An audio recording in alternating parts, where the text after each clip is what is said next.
Again, when I'm asked, as I occasionally am, what's changed in the 8 or 9 years that I've been away from the official side of these issues, one of the things that I cite is that China's role is much greater than it was when I did look at these issues previously. This has been a decade in which China's economic rise has in many ways translated into an increase in its political sway within the region. And China's interest in these questions is now much more manifest than it was back in the 90s when China was reluctant at that point to participate in multilateral activities and even in Cato itself. So China's role is a very important one. I think they have been a very effective chair of the six-party process. I think they are committed to a renewal of the six-party process. They would very much like to get us all back to the table. They are also, in my experience, very committed to the peaceful denuclearization of the Korean Peninsula, both as a matter of their global policy and, of course, as a matter of their regional policy. So I think from my experience, the relationship with China has been very effective. We don't always agree on each individual question that comes up, but I think we share a very deep agreement on the ultimate goals of the six-party process. And in particular, we share a commitment to effective implementation of the various provisions of the joint statement of September 2005. All the way in the back, please. Sam or Andy.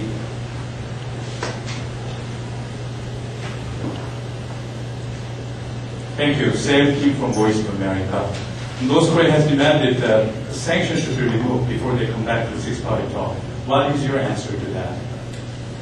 The UN Security Council resolution of 1874, which imposed the sanctions, has within it the answer to that question. North Korea comes back to the six-party talks and resumes making progress toward the goal of reunification. The Security Council, through its relevant committee structure, will examine the appropriateness of a revision of the sanctions resolution. So this is the answer that we gave to the North Koreans in Pyongyang, and it's the answer we will continue to give to everyone who asks us that question. Okay, perhaps one more, please. There we go, one of our honorees.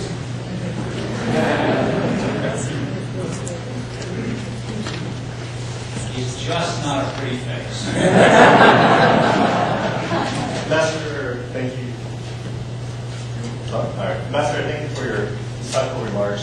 Given that it's Korean American Day, the celebration of those of us who were raised in this country, I think one thing that a lot of us are struggling with, and I would love your guidance on, is now that we're getting to positions of the government or policy or having things, I think many of us feel a desire to help facilitate U.S. and Korea relations, and specifically with relations with North Korea. Is there any kind of special role or any contribution that we can make? I think a lot of us are sort of caught in the middle because on one hand we are concerned about questions about our allegiances, but on the other hand, because of our cultural connection with our through our parents to Korea itself, we want to be able to make a difference. And we're wondering, if you really give advice to someone like myself, how can we get a role that can help? Well, I think beyond saying that you're already playing a role, my only addition to that would be to say that I hope that one of the things that happens over the next generation, your generation and perhaps the next, is that Korean Americans become politically active. In particular, begin running for elected office. That is always sort of a passage in this country with regard to immigrant populations. It seldom happens in the first generation. It doesn't always even happen in the second generation. But it does happen in the third and fourth generation. And given the nature of governance in this country, that is the sort of ultimate opportunity to have an effect on public policy.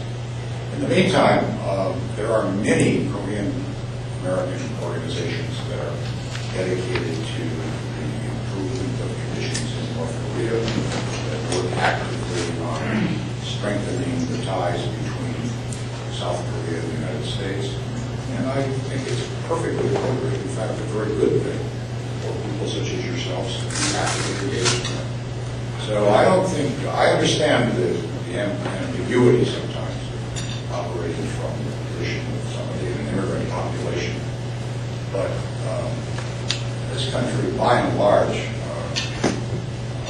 sort of recognizes that we have a lot to gain from active members of those populations, including in this case, the Korean American population.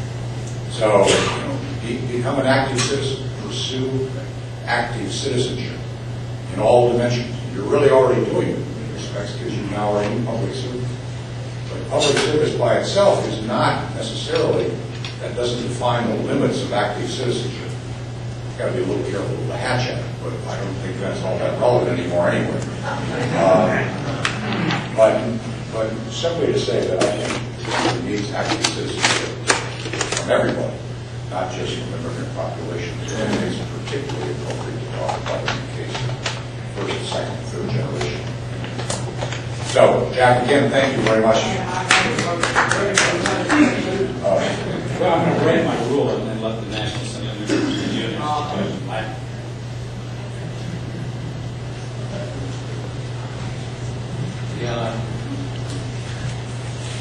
I'm a member of the National Assembly in Korea, and I have a question about your trip to Pyongyang. It took place in December. And as far as I know, you carried a letter of President Obama to Kim Jong-il. And when you arrived in Korea, a lot of Korean past people filled in a lot of passages whether you were carrying a personal letter of President Obama to Kim Jong-il.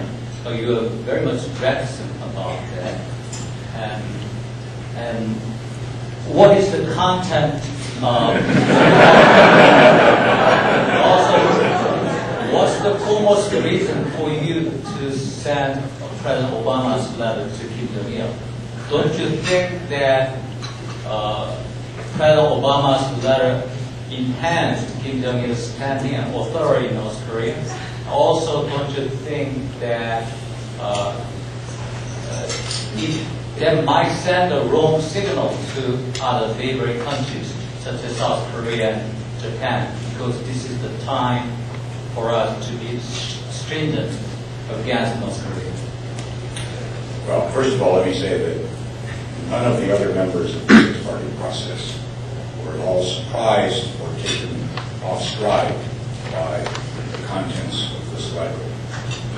When I was first asked about this, I said that, in effect, about a message from President Obama to Kim Jong-il, I said that, in effect, I was the messenger. And that actually sounds kind of strange, but it was really true.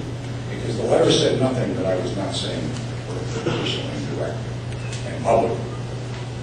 So it is not secret diplomacy. It is simply an effort to make sure at the very top of North Korea that it is understood what our approach is like, what our goals are, and how we would, in very general terms, like to pursue. So that was the essence of my message. And I'm still not getting it into the question of exactly how that message was delivered. I've learned again that in this city, it's very hard to keep anything confidential. And I don't expect that to improve a lot. But anyway, there's nothing there that any government concerned with this problem would find at all surprising or shocking. So it's very straightforward. Thank you again.